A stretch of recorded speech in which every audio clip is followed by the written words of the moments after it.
Well, I'm delighted to be now joined in the studio by Tony Long. He's a former Met Police Specialist Firearms Officer and instructor.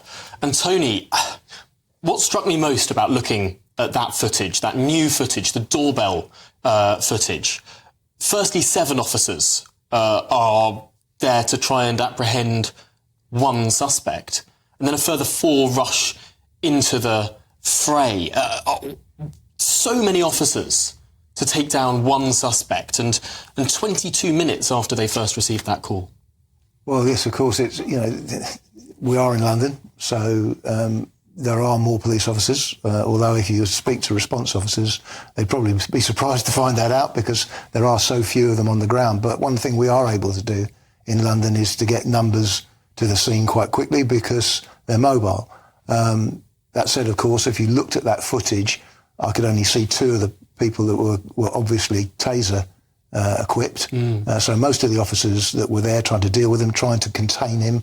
And I suspect the reason it took so long is because, you know, to get close enough to contain him, you know, you're going to be within striking distance of him. And even a taser, although you've got some distance between you, it takes very little time for an aggressive person armed with an edged weapon to actually close that gap on you. And so they would have been hesitant. They would have been trying to block off his escapes. They would have been trying to keep the public away. Of course, nowadays, you know, biggest part of the problem is keeping people with their phones out from trying to take pictures of it. So it's a very difficult situation to deal with. A hugely difficult situation. One of the most striking things here is that 2 of the 5 people that ended up in hospital, one, of course, sadly died, 2 were police officers who received serious injuries that required surgery in hospital today.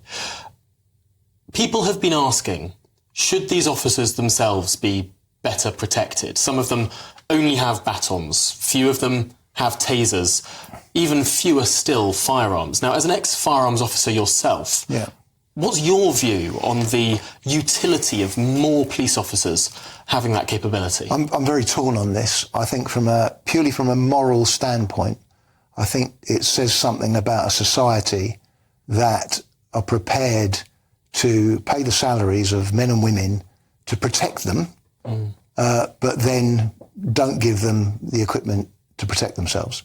So, you know, I hear it all the time, I wouldn't really like to see British police officers armed. Well, I'm sure you wouldn't, but are you going to do their job unarmed?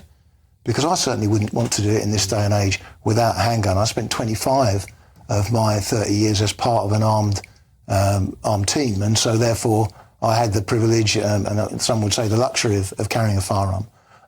But the vast majority of officers don't have that.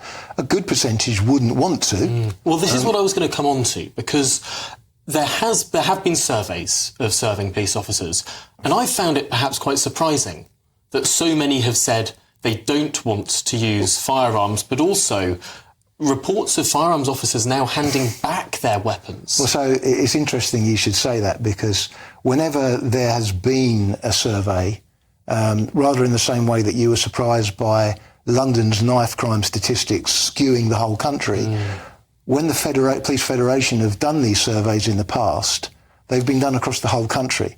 And of course, a huge amount of officers don't feel the need for, you know, if you're working in a predominantly rural area, you've never found the need to go it. But I guarantee if you ask some of the young officers that you see responding to that situation, whether or not they would like to be better prepared, then I think some would. That said, that what you've just pointed out, the way in which police officers are treated after they've been involved in a situation where they've had to resort to their training, you know, this has come to a light recently. We've got a trial that we're all awaiting the outcome of, with the officer that shot Chris Cabba.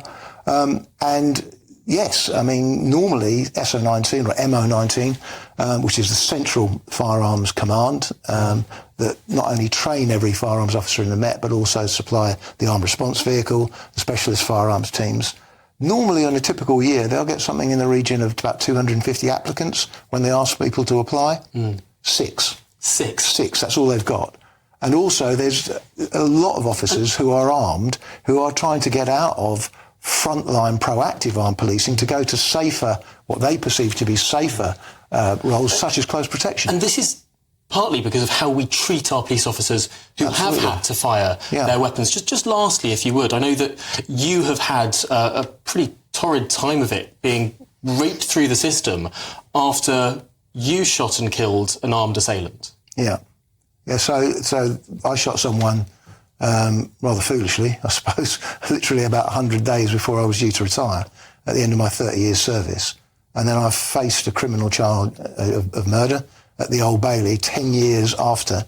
So 7 years after I'd retired and 10 years after the incident.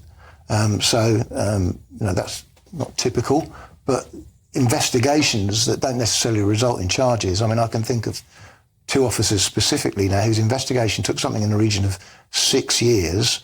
When they went to court, the Crown Prosecution Service offered no evidence, and now they're awaiting gross misconduct things when the judge actually commended them at court for their courage.